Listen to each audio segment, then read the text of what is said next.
Olá, queridos, boa noite, graça e paz da parte de Deus. Vamos começar a nossa aula e o personagem de hoje, o profeta Elias. O versículo que nós separamos para a lição de hoje sobre Elias está em 1 Reis, capítulo 17, o versículo 1, que diz o seguinte: 1 Reis, capítulo 17, versículo 1, que diz assim: Então Elias, o tisbita, dos moradores de Gileade, disse ao rei Acabe: Tão certo como vive o Senhor, Deus de Israel, perante cuja face estou, nem orvalho, nem chuva haverá nesses anos, segundo a minha palavra. Queridos, Elias foi um dos mais conhecidos profetas do Antigo Testamento. Tá?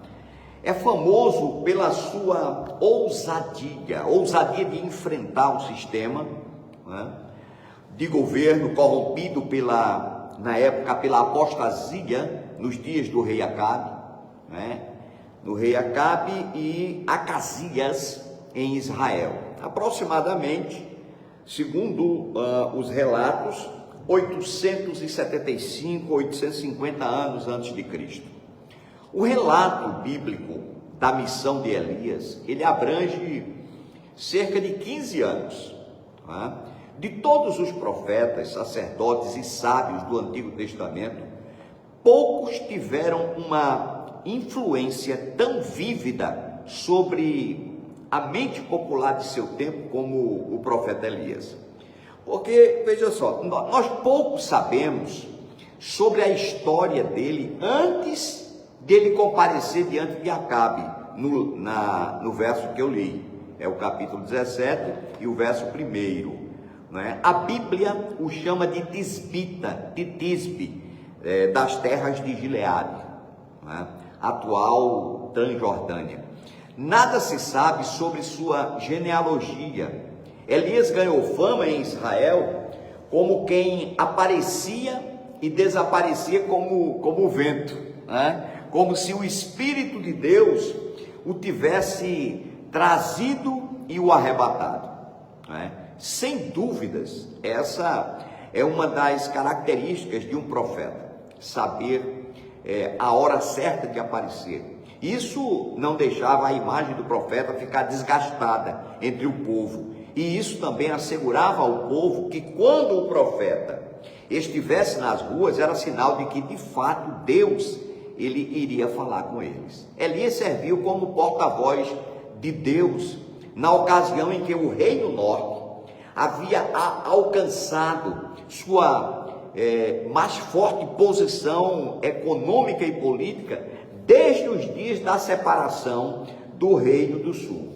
Eram dias politicamente bem-sucedidos, porém, espiritualmente, um fracasso, né? O rei Onri, pai de Acabe, introduziu uma política de boas relações com as nações vizinhas e selou uma aliança com a conhecida Fenícia, casando o filho dele, Acabe, com a princesa Jezabel, que era filha de Etibal, o rei dos Sidônios. Corremos sérios riscos quando fazemos aqui alianças com pessoas que não temem a Deus, tanto em relações pessoais como em relações políticas para com o povo de Deus. Os sidônios, por exemplo, não adoravam a Jeová, mas sim a Baal. E Jezabel influenciou e persuadiu Acabe para que em Israel a adoração passasse também a ser oferecida a Baal, assim como se fazia lá na terra dela, na Fenícia. Aqueles que antes eram profetas de Deus não se posicionaram a favor do Senhor, mas preferiram estar ao lado de Acabe, certamente em troca de conforto que isso lhe proporcionaria, né? Ao comer na mesa com Jezabel, com o rei. Então, no entanto, 100 profetas permaneceram fiéis ao Senhor e foram escondidos pelo Obadias, sendo alimentados a pão e água para não morrerem. Isso está lá em 2 Reis, no capítulo 18, a partir do versículo 4. 450 passaram a serem profetas de Baal, e outros 400 passaram a serem profetas de Asera, ambos deuses dos fenícios, de onde veio Jezabel. É interessante destacar, irmãos, que a mesa não era de Acabe, era de Jezabel. Isso sugere que ela tinha os seus próprios recursos e aposentos de refeições, e que era também, vamos dizer assim, a protetora e benfeitora desses profetas, né? O propósito de Jezabel era fazer com que todo Israel nunca mais adorassem a Deus, ao Senhor Jeová, mas sim a Baal. Por isso que Elias tornou-se uma ameaça para ela. Acabe até construiu um templo para Baal na cidade de Samaria, que era a capital do reino do norte. Isso a gente encontra lá em 1 Reis, no capítulo 16. Enquanto a liderança real estava envolvida na adoração a Baal, Elias, ele tinha a responsabilidade de lembrar aos israelitas que era Deus, o Senhor Jeová, que eles deveriam adorar, né? Elias foi até Acabe e o disse, como nós lemos: tão certo como vive o Senhor Deus de Israel, perante cuja face eu estou agora, que nem orvalho, nem chuva haverá nesses dias em Israel, senão segundo a palavra da minha boca. Isso era uma afronta, não apenas a Acabe, mas principalmente ao Deus de Jezabel, que era Baal. Pois havia a crença que Baal era o Deus das tempestades, né? Responsável pela chuva, pela fertilidade da terra. Com isso, com essa afirmação, Elias estava confrontando o sistema corrupto daquela época e mostrando que a palavra de um só homem enviado por Deus tinha mais poder que a palavra do próprio Deus Baal deles, né? Elias não era um pregador refinado como Isaías, como o profeta Jeremias, e sim um reformador rude, mas que desafiou o povo a abandonar seus ídolos e voltasse para Deus, né? O povo de Israel dependia das chuvas, aquelas chuvas sazonais, para que suas plantações produzissem. Se o Senhor não enviasse as primeiras chuvas, que chamamos de temporã, em outubro e novembro, e a chuva serodia em março e abril, logo haveria o quê? Grande fome na terra. Porém, a bênção das chuvas dependia da obediência do povo à aliança do Senhor, né? Essa aliança, ela está registrada, né, no Pentateuco, lá em Deuteronômio, escrito por Moisés, Deuteronômio 11. Deus advertiu o povo de sua desobediência, que essa desobediência transformaria o céu em bronze e a terra em ferro. Então, é bem provável que Elias tenha se apresentado diante de Acabe em outubro, na época em que as primeiras chuvas deveriam ter começado. Não chovia há 6 meses, de abril até outubro, que era o período de verão, onde o clima é quente e seco, não é? E o profeta anunciou que não choveria os 3 anos seguintes, dando assim a soma de 3 anos e meio, não é? Que o irmão de Jesus, na sua carta lá do Novo Testamento, Tiago, ele menciona em Tiago capítulo 5.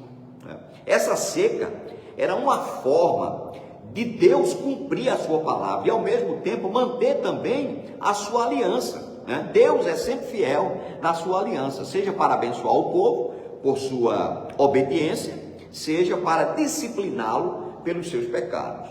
Uma seca, vamos dizer assim, prolongada, anunciada e controlada por um profeta do Senhor, deixaria claro o seguinte, principalmente a todos, que Baal, Deus das tempestades e das chuvas, não era de maneira nenhuma o Deus verdadeiro. Nos próximos 3 anos, né, as condições, como se diz, meteorológicas em Israel seriam controladas pela palavra de um homem, pela palavra do profeta. Esses anos de seca preparariam o povo para o confronto dramático entre o sacerdote de Baal e o profeta do Senhor, lá no Monte Carmelo, né? Aquela tão conhecido enfrentamento. Após isso, Deus ordenou a Elias que se retirasse dali, que se escondesse junto ao ribeiro de Querite, né? Próximo ao Rio Jordão. É provável que esse ribeiro seja o profundo vale do rio Jamuque, ao norte de Gileade, terra natal de Elias, né? Sendo assim, o ribeiro de Querite ficava aproximadamente a talvez uns 50 quilômetros de Samaria. Ali ele bebia as águas do ribeiro e era alimentado diariamente. E diz o texto que ele era alimentado por Deus através dos corvos, que traziam pão e carne pela manhã e ao anoitecer. Isso está registrado aqui em 1 Reis 17, o versículo 6. Né? No entanto, a intensificação da seca, a torrente secou, deixando inclusive Elias sem água. Elias permaneceu onde estava, mesmo depois que o ribeiro secou. E não tomou, vamos dizer assim, atitude alguma, enquanto a palavra de Deus não lhe veio para lhe dizer o que tinha que fazer. Irmãos, a vontade de Deus nunca nos conduzirá a um lugar onde Deus não poderá cuidar de nós. Elias, o profeta havia passado cerca de 1 ano em Querite, até que o ribeiro se secasse. E agora a palavra de Deus lhe diria para que fosse a Serepta, pois ali havia o quê? E você lembra desse caso? Havia ali uma mulher viúva, escolhida por Deus para cuidar dele. A instrução de Deus pode até ter espantado o profeta, mas o Senhor ordenou que ele viajasse cerca de 50 quilômetros ao norte, onde ficava esse local chamado Serepta, uma cidade fenícia, conhecida atualmente como Serafande, entre Tiro e Sidom. Bom, Deus estava enviando Elias para um território gentio. Sidom era a cidade natal de Jezabel. Olha que coisa irônica, né? Acabe e Jezabel estavam procurando Elias, e ele estava bem próximo à terra natal de Jezabel. Deus havia tirado ele de um ribeiro seco para colocá-lo ao lado de uma viúva pobre. Essa viúva estava apanhando lenha para fazer, segundo ela mesma, a última refeição com o alimento que ainda lhe restava. Ali, Deus estava provando o cuidado dele para com Elias.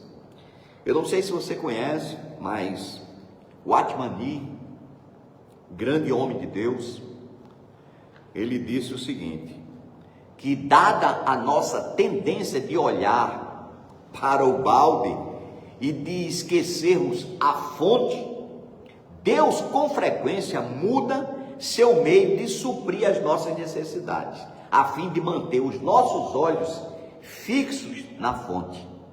Então, quando Elias estava começando a se sentir confortável pela comodidade da providência lá do Querite, lá em Querite, Deus, para corrigir o seu foco, muda-o para Serepta, para ele não ter dúvidas da dependência da fonte. Irmãos, provavelmente Elias ficou cerca de 2 anos em Serepta. Milagrosamente, Deus não deixou nem que o azeite, nem que a farinha acabassem naqueles 2 anos, até que a estação das chuvas fosse restaurada à terra. Era como que uma ajuda mútua. A viúva de Serepta ajudava Elias, dando a ele alimento, e a presença do profeta ajudava a viúva, garantindo para ela o quê? O devido suprimento alimentar naquele período de seca, né? Um dos alimentos que faziam parte da refeição básica daqueles dias era o quê? Um bolo pequeno, achatado, feito de farinha de trigo e cozido no azeite. Cardápio que foi multiplicado por Deus, não é? Naquele período de seca. Dessa forma, Elias também estava vivendo naqueles anos o peso da própria palavra que havia anunciado a Acabe. A seca que ele havia profetizado havia secado o ribeiro e deixado ele sem água. E agora, por 2 anos, ele comeria apenas um tipo de refeição feita com os mesmos ingredientes, farinha e azeite. No cumprimento do ministério, existem momentos que Deus nos deixará, e só quem tem essa experiência com Deus pode afirmar isso. Existe, de fato, momentos que Deus nos deixará viver a consequência causada pela própria palavra que anunciamos. E esta é uma forma de Deus mostrar que quem leva a sua palavra, ou seja, de mostrar a quem leva a sua palavra que deve estar preparado para vivê-la primeiramente. Mais tarde, porém, diz os textos, o filho da viúva contraiu uma doença e veio a falecer. Tanto o profeta como a viúva entenderam isso como uma ação de Deus. Mas quando Elias estendeu-se por 3 vezes sobre o menino e invocou o Senhor, a onipotência de Deus novamente se manifestou e a alma do menino voltou e ele passou a reviver. Outro detalhe, isso ainda está no capítulo 17 de 1 Reis. Outro detalhe interessante é como Deus fez Elias dar um passo de cada vez nesse momento da sua vida. O Senhor não deixou Elias, ou seja, ou não deu a Elias um cronograma completo sobre o que ele iria fazer nos próximos 3 anos. Mas, primeiro ele direcionou ao Querite, depois a Serepta e depois, então, a voltar a Acabe, né? Você veja aí que isso estava totalmente desconhecido do profeta. Deus é quem estava direcionando, né? Deus é mestre em nos dirigir em cada momento da nossa vida. Para isso, irmãos, precisamos estar sempre sintonizados nele. Podemos até ainda não saber hoje onde vamos chegar, mas sabemos que no momento certo, ele, o Senhor, nos direcionará e no final dará tudo certo, pois Deus não perde o controle de nossas vidas jamais. Deus ordenou a Elias, vá se esconder. Ele foi. E 3 anos depois, Deus disse, apresenta-te, mostrando que nas mãos dele está o caminho que devemos seguir. Deus havia ensinado a Elias a viver um dia de cada vez, né? Warren Wiersbe escreveu que, ao se esconder publicamente naqueles 3 anos, Elias criou uma outra seca em Israel, a ausência da palavra de Deus. Né? Quando Elias apareceu de novo a Acabe, depois daqueles anos de seca, ele encontrou o quê? Um cenário, vamos dizer assim, desastroso em Israel. Aqueles anos sem chuva havia prejudicado Israel na agricultura, na pecuária, em todas as atividades que necessitavam de água para serem realizadas. Foi então que Elias desafiou Acabe mais uma vez, convidando-o para subirem ao famoso Monte Carmelo, né? Juntamente com todos os profetas de Baal e também de Acera. Um grande grupo de pessoas se reuniu no Carmelo para ver 850 profetas idólatras com o rei e um imponente altar de Baal contra o quê? Um profeta do Senhor sozinho e um altar em ruínas ao lado. O Monte Carmelo ficava próximo a Samaria, entre as fronteiras de Israel com a Fenícia, de modo que era um bom lugar para o deus fenício Baal encontrar-se com o Deus de Elias, né? O Deus de Israel. Ali eles iriam clamar, cada um ao seu Deus. Acabe, juntamente com os profetas de Baal, clamariam por Baal, Porém, se até o meio-dia Baal não respondesse, era a vez de Elias clamar ao seu Deus. O Deus que respondesse com fogo seria o verdadeiro Deus. Irmãos, os profetas de Baal clamaram, gritaram, fizeram todos os rituais sagrados durante o período da manhã, porém não tiveram resposta. Ao meio-dia, Elias então passa agora a zombar deles, dizendo que talvez Baal estivesse dormindo, meditando, ocupado ou viajando, enfim. Elias também aproveitou para fazer um pouquinho de graça, né? Então, deixa eu só apertar aqui um pouquinho para compartilhar com o grupo.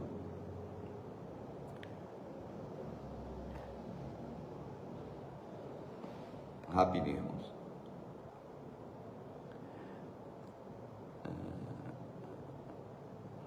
Muito bem. Pronto, já voltamos. Aproximadamente às 3 da tarde, que era o horário do sacrifício da tarde em Jerusalém, Elias tomou a frente do confronto.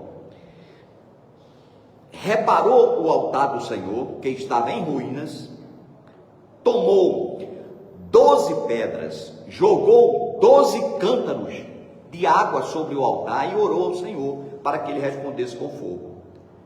Há alguns detalhes importantes aqui. Por que o altar do Senhor teve que ser reparado? Não é? Porque estava em ruínas, devido ao abandono e à apostasia do povo. Os sacrifícios não eram mais ao Senhor, e sim a quem? A Baal. Não é? Com frequência, durante uma reforma religiosa, altares rivais ou inacessíveis, eles eram destruídos. Né?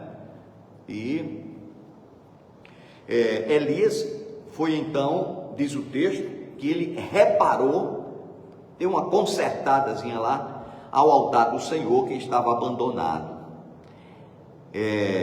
E há muito tempo não recebia sacrifício. O reino do norte havia se dividido com o reino do sul, e agora tinha apenas quantas tribos? 10 tribos. Não seria o certo pegar 10 pedras? Já que agora só tinha as 10 tribos, por que Elias então pegou 12 pedras? Isso é uma coisa que muitas vezes a gente lê, mas a gente não pergunta, passa despercebido. Porque Elias sabia, irmãos, que Deus não aceitaria um sacrifício de um altar dividido. Deus só receberia aquele sacrifício se as 12 pedras estivessem no altar. Assim, o altar se tornou um símbolo da verdadeira identidade de Israel. Porque 12 cântaros de água, porque aquela era a melhor oferta naqueles dias. Todo altar deve ter um sacrifício, e o melhor sacrifício naqueles dias era a oferta de quê? De água, porque há 3 anos não chovia em Israel. Elias estava ofertando a Deus uma oferta de valor, não é? Elias orou ao Senhor, Deus respondeu com fogo, consumiu o holocausto, consumiu a lenha, as pedras e a água, o que, quando todo o povo viu, caíram prostrados, gritando, só o Senhor é Deus, só o Senhor é Deus. A resposta com fogo era um sinal de que Deus havia aceitado o sacrifício. Aleluia. Imediatamente, Elias, ele mandou o povo pegar os profetas de Baal e matar todos lá no ribeiro de Quizon. Foram todos condenados à morte, em cumprimento de quê? De uma antiga lei israelita contra a apostasia, que está lá no livro de Êxodo 22. Quem sacrificar outros deuses, exceto ao único Senhor, será destruído. Então, o lugar de adoração em montanhas sagradas normalmente ficava à base e não no cume, que era considerado terreno santo, inacessível às pessoas comuns. Apenas no fim do episódio, após matar os profetas de Baal, Elias sobe ao cume do Carmelo para oferecer sua oração pedindo chuva. Isso está lá no capítulo seguinte, no capítulo 18. O topo do monte era restrito a poucos. Vemos isso, por exemplo, em Moisés. Vocês lembram? Moisés foi ao topo do monte Sinai, enquanto o povo ficou lá, né, na base do monte. Irmãos, em Cristo, no entanto, foi diferente. Jesus e o povo subiram juntos no Sermão da Montanha, ao cume do monte, para o quê? Para aprenderem juntos sobre as boas novas do Evangelho. Na oração de Elias pedindo chuva, aconteceu o contrário da oração pedindo fogo. Na oração pedindo fogo, o pedido foi atendido na hora, ao contrário da oração pedindo chuva, que não foi atendido, vamos dizer assim, imediatamente. Foi preciso clamar 7 vezes para que Deus respondesse, dando a eles um sinal de que viria a chuva. Deus lhe deu esse sinal através de uma nuvem que visivelmente era pequena, e diz o texto, do tamanho da mão de um homem, mas seria um agente divino para uma grande chuva em Israel. Existem orações, queridos, que Deus responde imediatamente. Existem orações, porém, que precisamos ter paciência e perseverarmos em orar até que Deus venha responder. Você entende isso? Elias disse a Acabe que se apressasse e voltasse correndo para Jezreel, né, para não ser interceptado pela chuva. Do Carmelo até este local são aproximadamente 30 quilômetros. Em Jezreel, Acabe construiu uma capital onde passava o inverno. Estava situada, segundo relatos, na entrada da sudoeste do vale, entre a colina de Moré e o monte Gilboa, Escavações trouxeram à tona um grande recinto real, murado, que data desse período, ocupando uma ampla porção lá da colina. Então, isso é uma realidade. Você vê que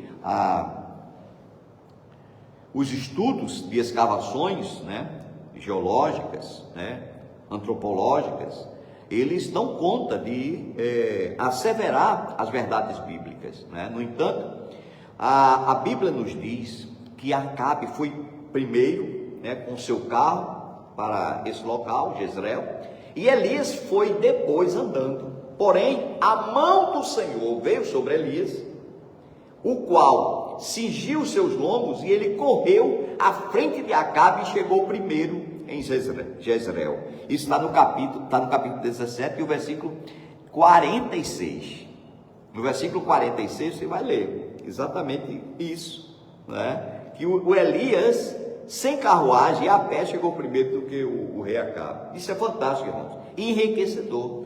Elias, pela mão do Senhor, correu mais do que Acabe com seu carro. Só há uma maneira de eu lhe explicar isso. A mão de Deus pode nos fazer ir além do que os recursos e mecanismos humanos podem nos levar. Você crê assim? Eu creio. Não é? A mão de Deus nos leva aonde somente Deus pode nos levar. Elias entendendo que existem coisas na vida que só se Deus não fizer, ninguém mais faz. Elias entendeu isso, né? Ele havia entendido isso. Quando Jezabel soube que Elias havia mandado matar os profetas de Baal e que o povo havia voltado a adorar a Deus Jeová, o seu coração se encheu de fúria. E Elias teve que fugir para não ser morto por Jezabel. Elias fugiu para onde? Dessa vez ele fugiu para Judá. E ali se deitou e dormiu debaixo de um zimbro, diz o texto, que é uma espécie de um arbusto. É o único arbusto que oferece sombra dessa região seca e árida. Ali Elias pediu a Deus o quê? Você lembra o que é que ele pediu? Depois de todas essas vitórias, Elias pediu a morte. Você consegue, irmãos, junto comigo, enxergar um profeta no meio de um deserto, que havia matado centenas de profetas de Baal, deitado debaixo de um zimbro, fugindo de uma mulher e pedindo a Deus a morte. Elias bateu em retirada, diante de um inimigo que já estava vencido. Mas um anjo lhe visitou e disse: levanta-te. Ele olhou e viu ao seu lado um pão cozido sobre pedras em brasa e uma botija de água. Elias comeu, bebeu e voltou a dormir. O anjo lhe despertou novamente e disse: levanta-te e come, porque longo será o teu caminho. Elias obedeceu, com a força daquela comida. Diz a Bíblia que ele caminhou 40 dias até chegar a Horebe. Horebe é um dos montes, ou um dos nomes dos montes, do Monte Sinai. Foi como se Elias tivesse refeito os 40 anos de Israel no deserto e tivesse voltado ao lugar da revelação original de Deus, na montanha onde a aliança sagrada havia sido revelada. De onde Elias estava, daquele local que ele estava ali, até Horebe, são, irmãos, 320 quilômetros. Uma caravana normalmente conseguiria percorrer 30 quilômetros por dia, mas Elias não estava acostumado com uma viagem dessa distância, E ele também não estava acompanhado, ele estava sozinho. Nessas condições, e considerando o clima da região, 8 quilômetros por dia era uma distância considerável para ser percorrida por Elias. Por isso ele precisou de 40 dias para esse trajeto. Chegando lá no monte, em Horebe, Elias entrou em uma caverna e ali passou a noite. O Senhor então falou com ele e disse: Elias, o que fazes aqui? É sugestiva essa pergunta. Deus estava dizendo a ele o seguinte: com tanta coisa que ainda tenho para você fazer, o que é que você faz aqui dentro de uma caverna? Bom, Elias tentou argumentar com Deus que estava cansado, deprimido, desanimado, havia sido zeloso, e não havia sido correspondido. Deus o chamou para fora da caverna, e apenas quando Elias sai da caverna, quando ele saiu da caverna, que Deus lhe falou o que tinha para dizer. Então entenda aqui uma coisa interessante, uma lição. Existem experiências que teremos com Deus apenas depois de nos posicionarmos fora das cavernas, que nos escondemos. A caverna, ela limita o propósito de Deus de ser cumprido na sua totalidade. A caverna, ela limita a visão em relação ao horizonte, que representa o futuro. Elias precisava sair da caverna para entender o propósito de Deus. Quando Elias saiu da caverna, Deus então manifestou a ele alguns sinais, tais como vento forte, um terremoto e um fogo. Porém, em nenhum desses sinais Deus falou. O último sinal seria imperceptível a Elias, se ele não estivesse atento. Ou seja, uma simples brisa delicada, suave, mas foi ali que Deus decidiu falar com ele.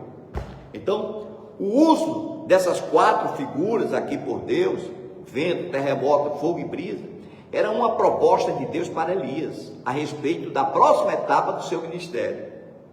Até aquele momento da sua vida, Elias estava acostumado a desenvolver seu ministério por meio de magníficos milagres, de efeitos especiais, com seca, altar encharcado de água pegando fogo, fogo descendo do céu à vista de todos e etc. Mas ali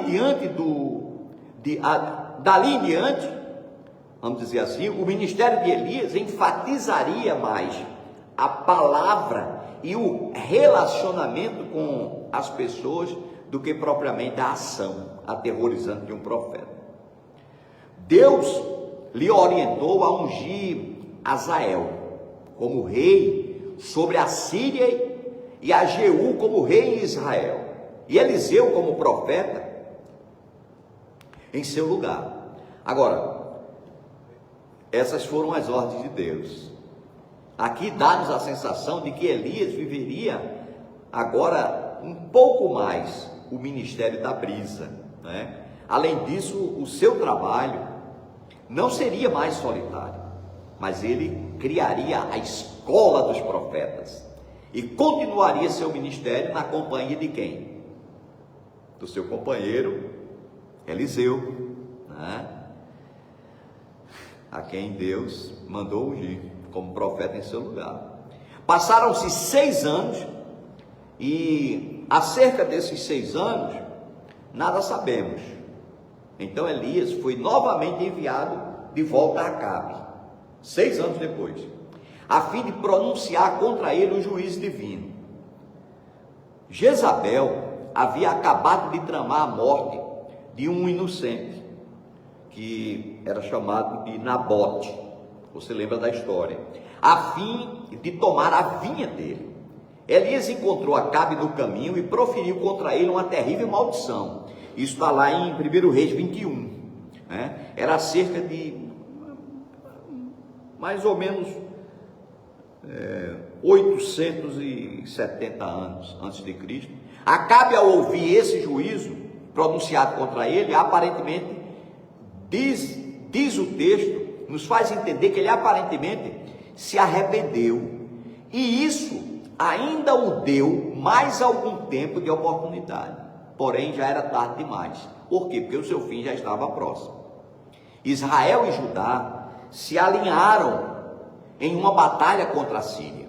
Acabe entrou na guerra disfarçado de soldado. Um arqueiro sírio lançou uma flecha, e não foi uma flecha direcionada, foi uma flecha ao acaso, né? E essa flecha atingiu Acabe na junta da sua armadura, ou seja, onde havia uma brecha da armadura, onde ela se dobrava. Ali entrou a flecha. Acabe resistiu apenas por algumas horas, mas depois ele morreu. O juízo de Deus havia começado contra eles.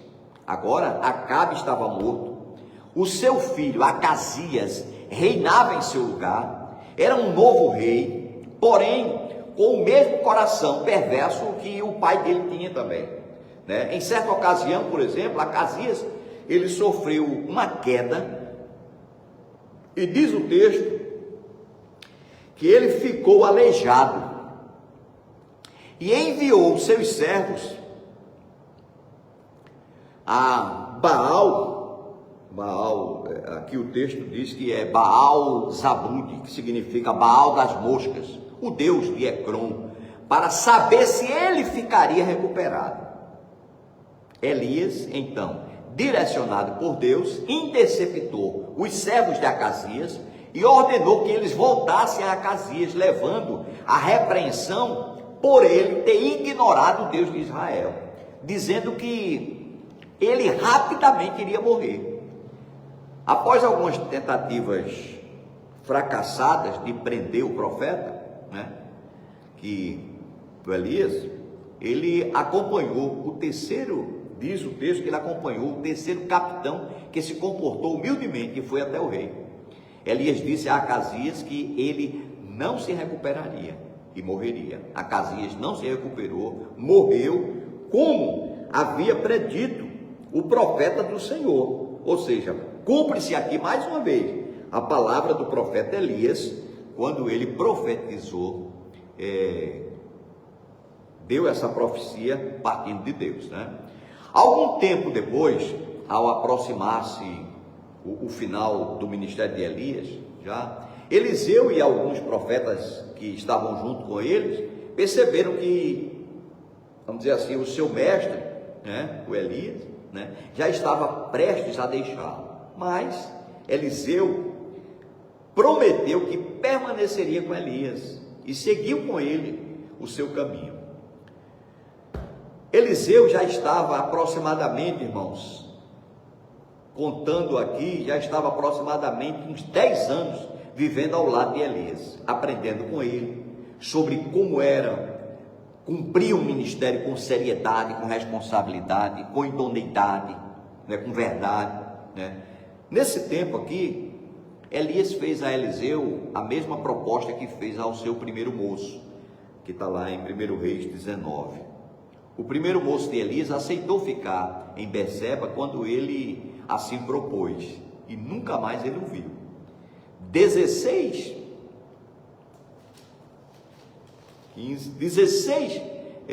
versículos depois, Eliseu preencheu a vaga do primeiro moço. E Elias vai fazer a mesma proposta. Eliseu, no entanto, não era como o primeiro moço de Elias. Eliseu disse: tão certo como vive o Senhor, e vive a tua alma, eu não te deixarei. Irmãos, a vaga da sucessão ministerial, a princípio, não era de Eliseu. A vaga era do primeiro moço. Mas como ele aceitou abandonar o seu líder, ele mesmo foi abandonado na história. Por causa da perseverança de Eliseu aqui, Elias lhe disse.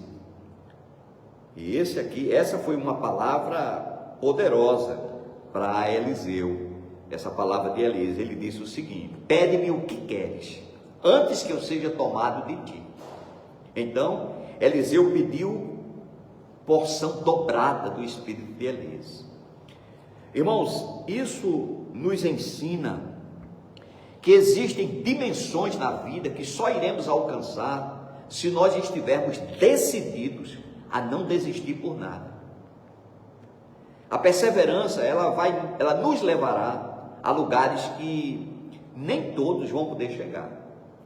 Elias fez com Eliseu o caminho inverso, pelo qual os filhos de Israel fizeram ao entrar na terra prometida. Da região montanhosa de Betel e Ai, para a região de Jericó, e finalmente para o Jordão. Assim como aquelas águas se dividiram para o povo ocupar a banda ocidental de Canaã, o mesmo aconteceu, a fim de que Elias passasse para o lado oriental do rio. Talvez um dos assuntos mais curiosos da Bíblia seja o significado do que significado da porção dobrada do Espírito, porção dobrada do Espírito de Elias. O que é isso representava?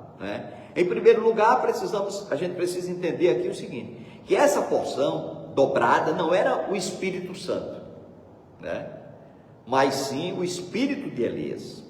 A palavra Espírito aqui não começa com letra maiúscula, e nós sabemos que todas as vezes que se refere ao Espírito de Deus na Bíblia, a palavra Espírito ela começa com a letra maiúscula, a letra E maiúscula. Por isso, este não é o Espírito Santo. O Espírito de Elias, que ele se referia, na minha opinião, é a ousadia, a coragem, o caráter, a unção entre tantos outros valores morais e espirituais que Elias possuía. Vale a pena lembrar que a porção dobrada em Israel era referente à porção do primogênito em uma família. O que Eliseu estava dizendo era que independente se alguns dos outros filhos dos profetas recebessem alguma porção de seu mestre, ele queria a porção dobrada do que o próprio Elias possuía, daquilo que Deus deu a Elias, Então não era o Espírito Santo. Lembrando aqui, quando alguém fala, que o Eliseu pediu a porção dobrada do Espírito, do Espírito, não era o Espírito Santo, mas era do Espírito de Elias, das suas características, do seu vigor espiritual, da sua personalidade. Então, a condição de Elias para que a porção dobrada do Espírito dele repousasse sobre Eliseu, era ele ver, qual é a condição? Era ele ver o seu mestre no momento em que ele fosse tomado dele. Caso não o visse, não receberia. Estando eles andando e falando, diz o texto: eis que um carro de fogo com cavalos de fogo separou um do outro. E diz o texto que Elias subiu em um redemoinho. Isso está lá em 2 Reis, capítulo 2, e o versículo 11. É bom destacar que Elias não subiu ao céu no carro de fogo. O carro de fogo foi apenas para separar, né, Eliseu de Elias. Elias subiu ao céu num redemoinho. Não há uma definição clara sobre o porquê o carro de fogo foi apenas para separar, em vez de também levar Elias ao céu. O que sabemos é que a partir daquele dia, Eliseu nunca mais o viu. Glória a Deus. Malaquias, irmãos, o último profeta do Antigo Testamento, prometeu o retorno de Elias, que ofereceria uma esperança para o arrependimento antes do juízo. Malaquias 4, 5, 6. No Novo Testamento, essa profecia é lembrada e incorporada em parte com a vida de João Batista, né? Incorporada em parte, a profecia, não a pessoa. Este é também um profeta solitário, assim como foi Elias, né? Chamou o povo ao arrependimento junto às margens do Rio Jordão. João recusou essa identificação, mas Jesus alegou que ele era o Elias, que havia de vir. Glória a Deus. Então, nós temos aqui uma parte da vida de Elias, né? Desse profeta abençoador, abençoado e abençoador, mais conhecido como profeta de fogo, né? E aqui nós encerramos essa primeira parte. Esse mergulho que nós temos dado no personagem não é apenas naqueles textos mais destacados que fala da vida e das proeminências, né, das proezas que o profeta fez na terra durante a sua jornada.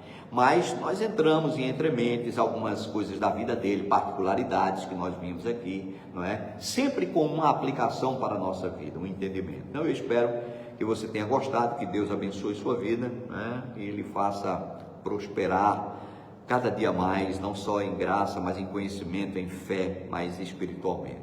Que o Senhor te abençoe e te guarde. Domingo nós teremos um outro profeta, né? um outro personagem, né? Domingo na escola dominical às 17 horas. E na próxima semana, na quarta-feira também, eu trarei aqui pela internet, no Facebook, um outro personagem, porque são muitos personagens separados para nós estudarmos durante essa série especial chamada Personagens Bíblicos como você nunca viu. Que o Senhor te abençoe e te guarde.